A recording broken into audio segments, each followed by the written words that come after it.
한때 홍명보를 지도했던 히딩크의 발언은 가히 충격적이었습니다. 2002년도 히딩크가 팀을 이끌 때까지만 해도 홍명보는 가장 믿음직스러운 주장이었을 겁니다. 강직한 성격과 카리스마 있는 리더십, 또 책임감을 보여주며 히딩크의 신뢰를 샀던 홍명보였죠. 그러나 어쩌면 홍명보라는 인물의 거짓됨과 겉으로 드러나지 않은 시커먼 속내는 이미 20년도 전부터 눈치채고 있었을지 모릅니다. 여러분, 홍명보가 도대체 어떤 인물이길래 이러는 걸까요?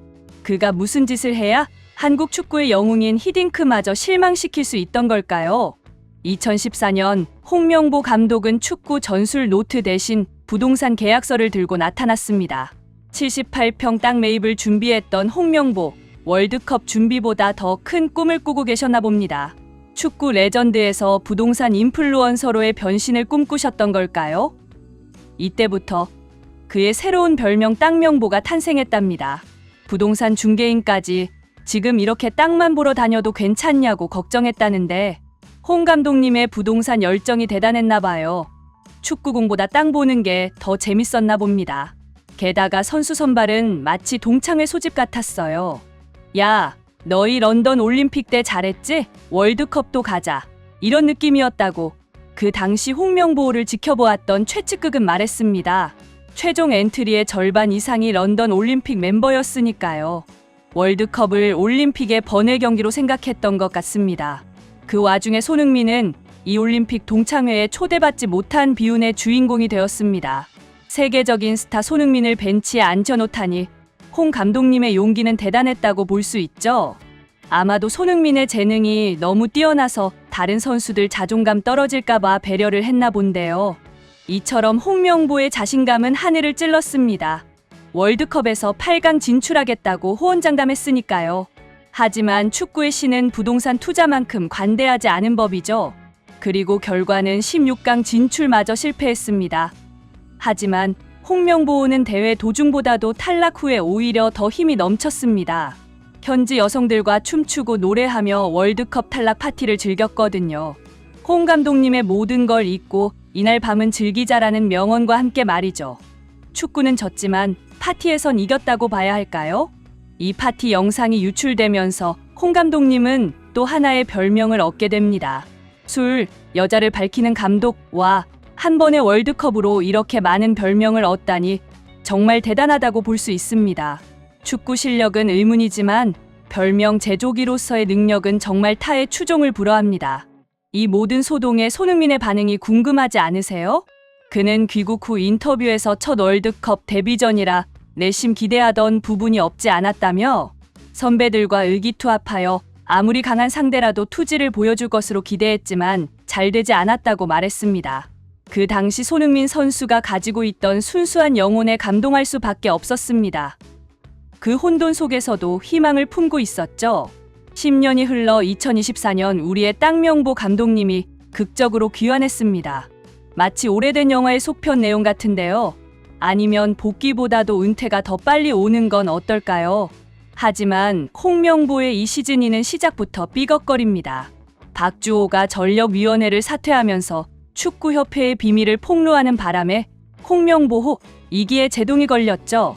축구협회는 발칵 뒤집혔죠. 전 국민이 이게 뭔 일이냐며 놀라고 있습니다. 심지어 축구계에서도 홍명보가 이런 인물이었다니 실망스럽다는 반응이에요. 축구협회는 박주호 위원에게 고소를 언급하며 울음장을 놓았습니다. 하지만 그들은 말만 앞서고 행동으로 옮기지는 못하는 겁쟁이들입니다. 축구계 해설위원들과 전문가들이 박주호의 편을 들고 나섰고 축구협회는 결국 꼬리를 내릴 수밖에 없었는데요.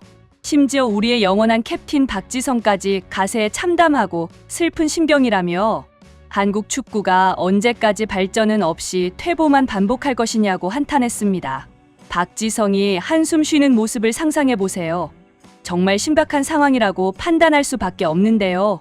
그 조용하던 박지성마저 이렇게 말한다면 한국 축구계는 뿌리부터 썩어가고 있다는 방증 아닐까요?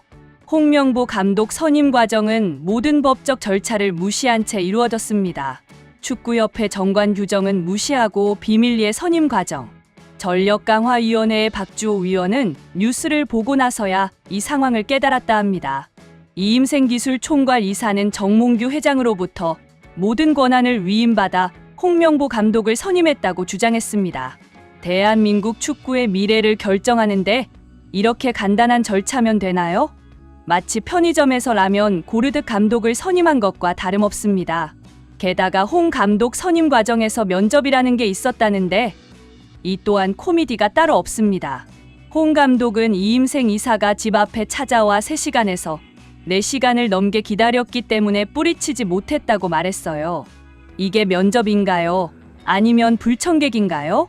더 재미있는 건 이 면접에서 이임생 이사가 메이드 인 코리아라는 기술 철학을 말했다는 거예요. 그렇다면 도대체 누가 면접을 보고 있는 거죠? 홍 감독님입니까? 아니면 이임생 이사님입니까? 지금 축구계는 완벽한 막장 드라마입니다. 홍명보 감독은 선임됐다 안 됐다. 축구협회는 고소했다 말았다. 완전 롤러코스터를 타고 있는 상태이죠. 축구 팬들은 정말 실망스럽기 짝이 없는 상황입니다. 이래가지고 도대체 언제 월드컵을 준비하겠다는 걸까요? 홍명보는 자신을 비극적인 드라마의 주인공으로 생각하고 있나 봅니다. 하지만 현실은 홍명보는 축구협회와 손잡은 악당에 불과하다는 것이죠. 다만 한 가지 공통점이 있다면 이 드라마는 결국 비극으로 끝나게 될 것이라는 건데요. 그 어떤 나라든 어떤 팀은 팬들을 무시하고 자리에 들어선 감독은 필연적으로 실패할 수밖에 없습니다. 홍명보 감독은 아마 성적만 잘 내면 되겠지라는 안일한 생각을 갖고 있을지도 모르겠는데요. 그러나 그가 단단히 착각하고 있는 건 팬들은 물론이고 축구계 동료들 그리고 선수들마저 등을 돌렸다는 겁니다. 그가 이런 상황을 반전시킬 만한 묘수가 있을까요? 저로서는 쉽게 상상되지가 않습니다. 홍 감독은 축구 커리어 역사상 최악의 선택을 하고 말았습니다. 한때는 히딩크와 함께 2002 월드컵의 전설적인 선수였지만 이제는 모두에게 버림받은 왕따 명보가 되어버렸죠. 그가 2014년 월드컵보다 더 초라하게 퇴장당해도 그는 딱히 할 말이 없을 겁니다. 끝까지 영상 봐주셔서 감사드립니다. 구독과 좋아요 한 번씩 부탁드립니다. 좋은 하루 보내세요.